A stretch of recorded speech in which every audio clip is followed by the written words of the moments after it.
Bonjour les scorpions, bienvenue dans votre guidance. On va aller voir ensemble vos messages pour le mois de septembre en ce qui concerne vos amours, votre domaine relationnel. La nature vous appelle le calme. Ici, on vous invite à observer l'environnement dans lequel vous évoluez. Vous allez ressentir, que ce soit des lieux, des personnes, un environnement, vous allez ressentir si ça vous tire vers le haut ou si ça vous tire vers le bas. Là, ça va être ce questionnement-là. Je vais faire du tri, je vais analyser, je vais regarder. Quand je suis avec cette personne, je me sens bien. Quand je la vois, je me sens vraiment bien en forme. Je suis optimiste. Je sens que cette relation m'apporte quelque chose de bon. Ou au contraire, ces personnes-là, quand je les côtoie, eh bien, après, je me sens mal. J'ai des pensées négatives, je me sens diminuée. Je me compare beaucoup, etc. Vous voyez, vous allez ressentir aussi bien ce type de raisonnement-là pour les personnes, les relations vraiment très intimes, mais aussi peut-être plus larges, au sens de dans cet endroit, je me sens bien, dans ce travail, je me sens bien, avec ces personnes, ces proches. Ça va vous permettre de faire en sorte que dans votre vie, vous fassiez ce tri pour pouvoir ressentir que ce qui vous entoure, c'est bon pour vous. Voyez ? Parce que parfois on n'est pas au bon endroit, on n'est pas la bonne personne et c'est pour ça qu'on n'est pas bien. Et ça va être intéressant parce que ça va vous permettre de voir si vous êtes dans le bon environnement professionnel, avec la bonne personne, avec les bons amis, dans le bon lieu de vie, dans un espace qui vous permet d'éclore, de vous épanouir, d'être vous et d'être bien. Donc ça c'est intéressant parce que vous allez faire en sorte, le mois de septembre vous invite à ça, à voir ce qui dans votre environnement, voilà, vous élève, vous tire vers le haut. Vraiment, c'est ce que je ressens. Vous permet d'être bien. Ou si au contraire, vous êtes dans un environnement, dans un espace qui ne le permet pas, qui ne vous permet pas d'être bien. Donc, il y a comme une sorte de nettoyage, de tri. Mais avant tout, il faut s'observer. Il faut observer avec un certain discernement, de l'objectivité, là où vous en êtes. Laissez du temps. Patience, ralentissement, lenteur. Alors, il y a une énergie aussi de ralentir les choses. Peut-être de, se mettre un petit peu plus en retrait, prendre son temps, pas de précipitation, revenir à soi, se réorganiser, essayer d'avoir une vie qui soit moins stressante. Alors, je sais, c'est facile à dire. On a des vies à 100 à l'heure. On enchaîne. On prend jamais le temps de se poser. Mais j'ai l'impression que là, on vous demande vraiment de faire ce choix-là. De prioriser votre santé, votre bien-être. Adopter un mode de vie un peu plus sain. Après, par rapport à une situation relationnelle, on vous parle bien évidemment ici qu'il y a de la patience à avoir. Vous n'aurez pas les réponses tout de suite. Vous n'aurez pas une concrétisation rapide de ce que vous souhaitez. Il faut laisser du temps, il y a comme un temps nécessaire pour être prêt, pour laisser mûrir, pour une réflexion, prendre de la hauteur. Ici, c'est ne pas prendre trop les choses à cœur, ne pas vous miner pour quelque chose, ne pas vous rendre malade. Il y a peut-être aussi un besoin de temps avant de prendre une décision, prenez le temps de ne pas faire les choses à la va-vite ou sur le coup d'une émotion. C'est vraiment faire les choses à froid. Et surtout pas à chaud sous le coup d'une colère, etc. C'est laisser les choses mûrir, réfléchir. Voilà. Et toujours ce recul et cette retraite qu'on vous invite à saisir sur ce mois de septembre. Les projets d'avenir, c'est par rapport à l'avenir. Donc c'est un mois de préparation, de nettoyage, d'observation pour pouvoir savoir dans quelle voie on va aller. On prépare les lendemains ici. Voir loin, vous projeter, réfléchir à ce que vous voulez pour la suite. Parler de vos projets, les préparer, les laisser mûrir. Il y a quelque chose comme ça. C'est vraiment la rentrée, on se remet là-dedans. Qu'est-ce que je veux pour l'avenir? Donc un temps ici de préparation pour que ça puisse se faire. Peut-être que vos projets aussi de couple ou vos projets personnels sont en attente. Les choses ne viennent pas aussi vite que vous le souhaiteriez. Ça peut être ça aussi. Il peut y avoir des redirections. Pour d'autres, on peut être dans des remises en question au niveau relationnel, dans le sens où est-ce que je me projette encore? Est-ce que le projet que nous avions est encore viable? Est-ce qu'on regarde encore l'avenir aussi dans la même direction? Ça peut être ça. Et on a encore la carte des contretemps. Donc on voit bien qu'il y a des délais, qu'il y a une nécessité d'une pause et d'une réflexion pour savoir si on regarde bien l'avenir dans la même direction, si ce que l'on est en train de mettre en place, on le désire réellement, si on est au bon endroit, avec la bonne personne, etc. Tout ce genre de réflexions-là qui peuvent venir. Mais ça peut nous dire aussi que là, vos projets, voilà, sont en attente. Que ce que vous désirez profondément, hein, que ce soit quelque chose de concret ou relationnel, nécessite un temps de mûrissement. Une réflexion de votre part ou de la part de l'autre personne.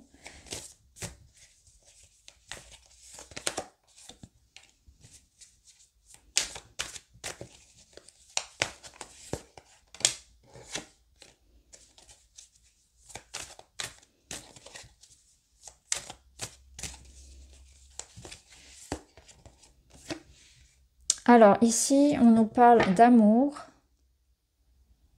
Il y a un manque de douceur, Alors au dos, on a les larmes. Donc on voit qu'il y a une situation qui peut être pénible, qui peut être douloureuse, parce que ça manque de douceur, ça manque de petites attentions, ça manque d'affection. On peut ressentir une sorte de solitude, de froid. Une personne qui ne se met pas à votre place. L'idée qu'on se sent incompris, que personne n'arrive à comprendre ce que l'on ressent, ce que l'on vit. Et que je pense que là, ce que vous vivez, c'est peut-être une période de grande remise en question et que de toute façon, vous seul pouvez comment dire, le résoudre. En fait, c'est quelque chose qui vient vous faire travailler sur l'amour de soi.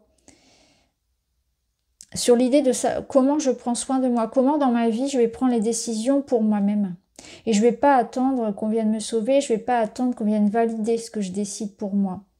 Et que le secret du bonheur, il réside là, il réside dans l'idée de s'aimer soi d'abord, en fait. Et de ne pas attendre que l'autre vienne me sauver, vienne me guérir, vienne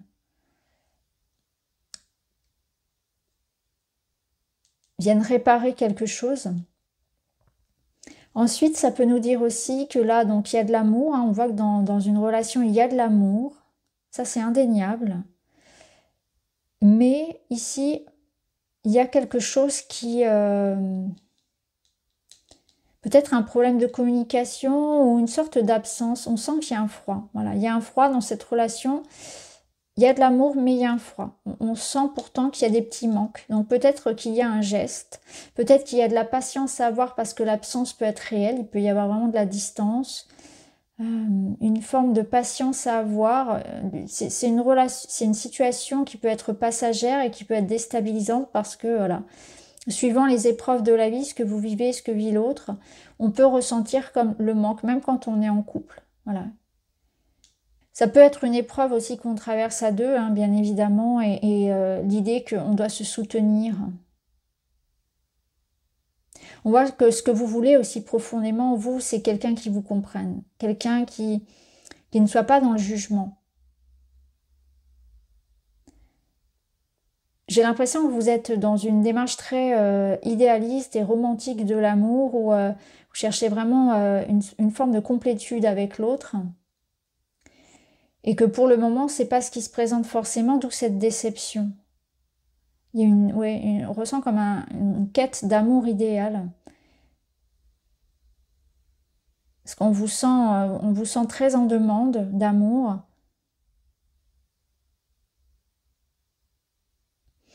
Alors, on va aller voir d'autres messages.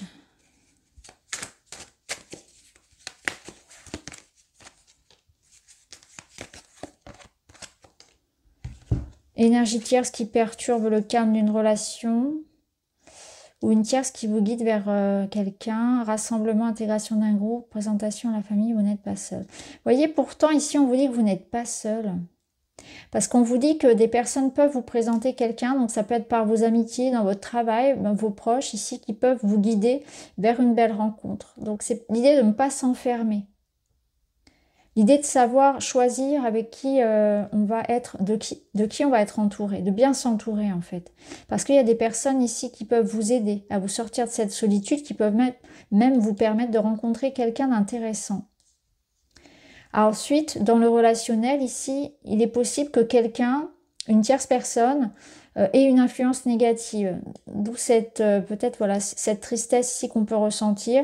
Il y a peut-être une problématique, ça peut être une personne, ça peut être une problématique qui fait que pour l'instant la relation est contrariée. Ça perturbe le calme. Donc il y a une contrariété dans cette situation. Et pour autant, on vous dit bien que c'est pas pour ça que c'est la fin du monde. Parce que on vous dit, vous n'êtes pas seul. Il y a une idée d'être accepté, d'être intégré et de sortir de ce sentiment de rejet. Voilà, vous ressentez comme un rejet de manière générale et pourtant ce n'est pas le cas parce qu'il y a des possibilités de rencontre via une personne que vous connaissez déjà qui va jouer les entremetteuses quelque part, ou bien l'idée que très bientôt il va y avoir une officialisation ou une sortie, une activité qui va vous ramener en fait à cette énergie d'appartenance, d'intimité, de connexion aux autres. Mais il y a une perturbation effectivement ici. D'où cette nécessité de prendre de la hauteur, de patienter. La chimie, là on sent qu'il y a des atomes crochus avec quelqu'un, donc une notion d'attraction, c'est comme voilà, être sur la même longueur d'onde.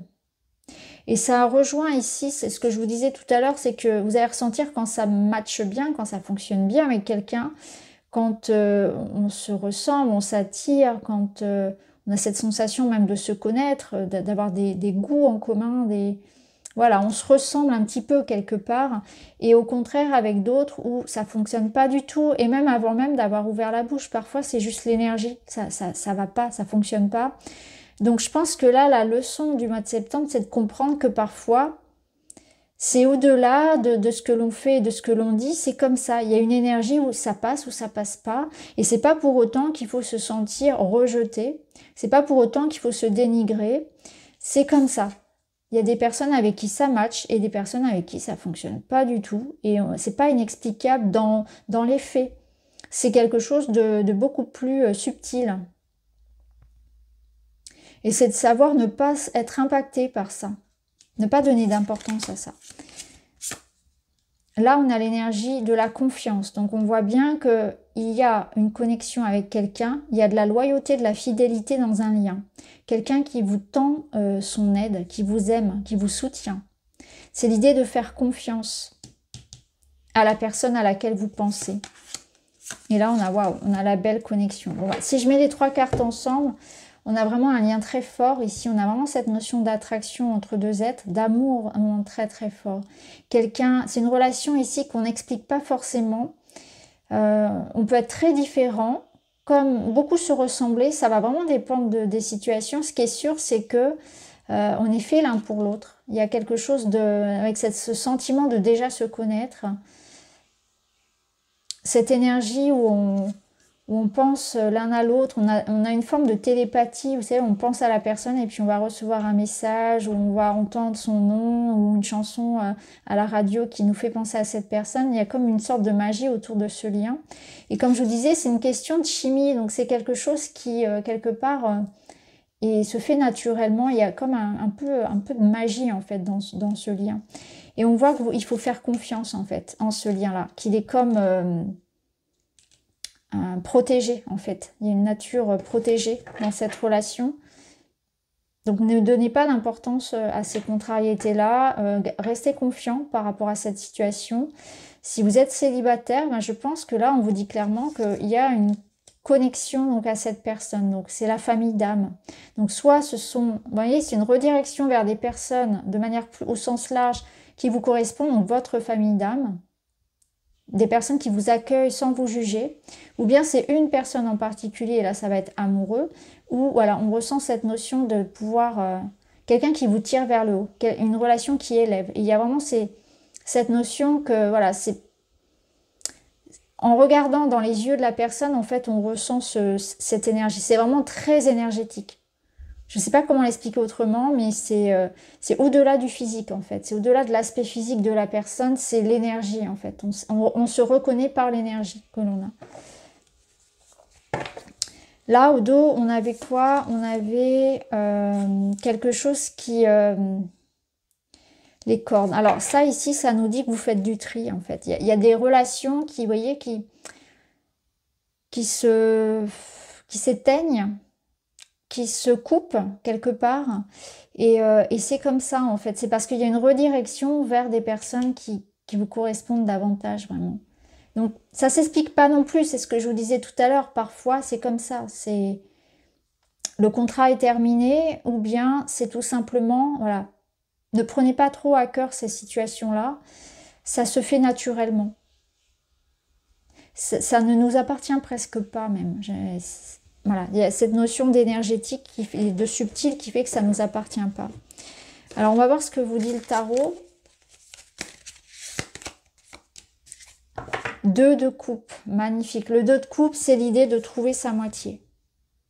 Donc, clairement, ici, on vous dit que là, vous êtes en train de vivre une situation qui vous connecte à quelqu'un avec qui il y a une complétude. Il y a l'idée de construire quelque chose ensemble. Ça peut être une belle amitié, ça peut être vraiment rencontrer une personne qui vous aide, qui vous aime, qui vous correspond. Voilà, ça matche bien. C'est aussi une période de votre vie dans laquelle vous vous sentez plus en phase avec vous-même, avec votre environnement, avec votre monde en fait. Il y a quelque chose qui s'ouvre pour vous dans le sens où vous allez aussi faire des choix qui vous amènent dans la direction d'un épanouissement. Vous trouvez ce qui vous correspond. Au sens large ici, je dirais vous trouvez ce qui vous correspond enfin. Donc ça nécessite du tri, ça nécessite des remises en question, de s'écouter, de s'aimer, de se faire confiance. Mais vous êtes amené ici soit à vivre l'épanouissement au sein d'une relation amoureuse, ça peut être une amitié, ça peut être un projet. En tout cas, ce qui est sûr, c'est que là, vous décidez par vous-même, de là où vous avez envie d'aller. Bon, c'est très beau parce que le 2 de coupe en amour, c'est clairement la rencontre, hein, la connexion, le partenaire idéal. Ce que nous disait déjà cette carte-là. On a d'ailleurs une similitude dans les illustrations. Alors, on termine avec un petit message. Je pratique la pensée positive comme une manière de vivre. Ce n'est pas parce qu'on m'a toujours dit que je n'étais pas capable de franchir cette barrière qu'un jour prochain, je ne sauterai pas par-dessus. C'est ça, c'est vraiment une confiance en vous. J'ai l'impression que il y a eu des situations, ou peut-être que c'est la vie, votre éducation, qui ont fait que vous avez manqué de confiance en vous. Et qu'aujourd'hui, il y a un acte de foi à avoir. C'est changer votre façon de penser. Changez vos schémas de pensée. Arrêtez de vous dénigrer, de vous limiter. Vous manquez de confiance en vous, vous manquez d'amour pour vous-même. D'estime même, je devrais dire. Donc là, en changeant votre regard sur vous-même, c'est ce que je vous disais, il n'y a que vous qui puissiez vous aimer véritablement. Et c'est ce dont vous avez besoin aujourd'hui. Parce qu'à partir du moment où vous allez vous aimer à 100% profondément, vous allez pouvoir de manière énergétique attirer aussi des personnes qui vont vous respecter et vous aimer. Donc c'est un amour de soi, c'est un amour de l'autre. Donc c'est une période assez positive. Parce que vous faites des choix pour vous-même. En fait, s'aimer, alors ça veut dire beaucoup de choses, hein, c'est un petit peu voilà, un sac comme ça, on peut y mettre ce qu'on veut. Mais là, j'ai l'impression que s'aimer pour vous ce mois-ci, ça va être écouter ses priorités, se prioriser et faire des choix pour votre bien à vous. Ça va être avant tout soi. Ça va être l'idée de se faire confiance. Et d'oser ouvrir son cœur à la confiance envers l'autre. Alors s'aimer soi, c'est tout un travail. Hein. C'est un travail de tous les jours, de longue haleine. Permanent, parce qu'on a souvent tendance à mettre les autres avant soi, et puis on peut être traité d'égoïste quand on s'aime soi, et alors que c'est avant tout ici ce dont vous avez besoin. C'est pas être égoïste, c'est avant tout se prioriser ses choix, son couple, ça peut être prioriser son couple, parce qu'on sent que vous avez des redirections à avoir là dans ce tri que vous devez faire. Donc voilà pour vous les scorpions, j'espère que ça vous parle. Je vous embrasse, à très vite.